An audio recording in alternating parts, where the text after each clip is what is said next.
Hey, Kris. Does it make it a little easier playing the Maple Leafs tonight in terms of knowing that your team's kind of going to get up for this game a little bit more, with it being the only visit in Edmonton, and this game traditionally has a little bit more hype surrounding it? I think we're excited to be back home playing in front of our fans. We had a good road trip, and also we're playing a pretty good team with some really good players, and so do we. So, usually when good hockey players see other good hockey players, there's a little internal competition between themselves and wanting to be the best. So I think there's some excitement on that part of it. But, just Edmonton, Toronto, I'm sure there's a little bit of rivalry considering they don't play very often. Yeah, I'm sure it's going to be an exciting game. For you personally, this is your first time as a head coach facing the Maple Leafs. Do you appreciate kind of the history with the Maple Leafs and the history of having these two franchises play each other tonight, and just, having two kind of Canadian markets play each other that have a lot of, success behind them in the past, that sort of thing? It's been exciting for me and our team lately, playing the original 6 teams, also teams from Canada. We went through Detroit, Chicago, Montreal, and now we're playing Toronto. I think those are exciting games all the time, and I think tonight also, I think we're on a little bit of a run, obviously, and playing really good hockey, and coming back home, we want to continue that as much as we can. Kris, just to pivot, Sherry Basson's here. Are you here if Sherry doesn't bring you in Erie? No, I'm likely not. Sherry has been a big part of my coaching career. We were together for numerous years in Erie. He orchestrated putting together some really good hockey teams for me to coach, and I'm very grateful for Sherry giving me opportunities as a coach, but also grateful for the times that I've got to spend with him as a person. He's tremendous, shares a lot of stories, and very kind-hearted, been wonderful to me and my family. Yes, I owe Sherry a lot. When you first got here, you evaluated the team's game, obviously lots of mistakes happening.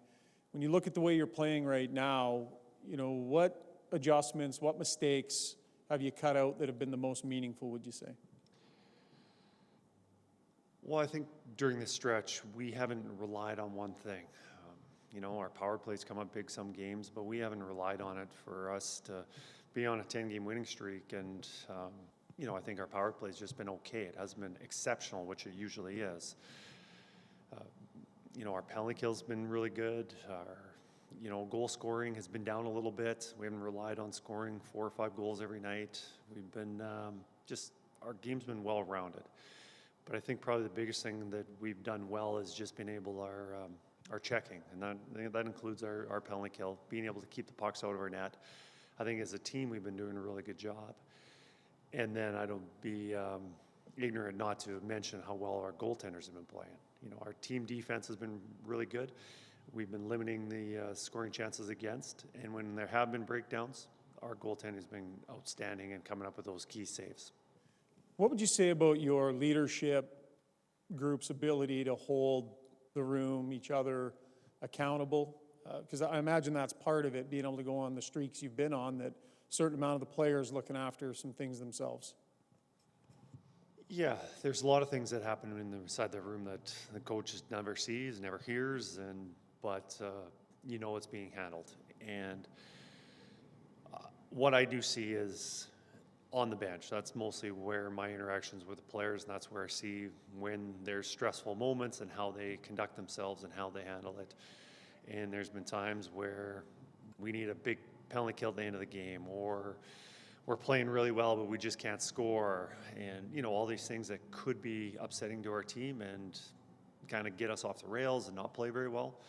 And our leadership guys, our best players, our older guys, the leaders, have been able to hold that together. And if they get anxious, if they get nervous, if they get unglued, it filters throughout the rest of the team.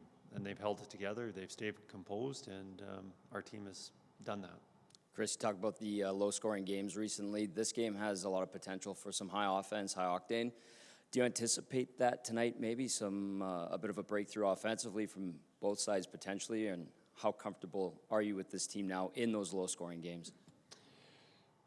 I think it's really important that we went through these tight scoring games. It's just going to get tighter as the season goes on and definitely goes into playoffs. And not that we've taken away the offensive ability. You know, some of these games, you look at our expecting goals in some of these games. I know the Detroit game was one of our highest on the season, and we played a really good goaltender who didn't allow any goals. And same thing in Montreal. I think we could add a few more than we did. Their goalie played well. So goal scoring down a little bit, but I don't think there's any cause for worry. I think we're still generating our chances. They'll go in later on. But I like that we're doing a heck of a job keeping the puck out of the net. And as the season goes on, it's usually the best checking teams, the teams that can keep pucks out of the net, are successful, and that's really important for us.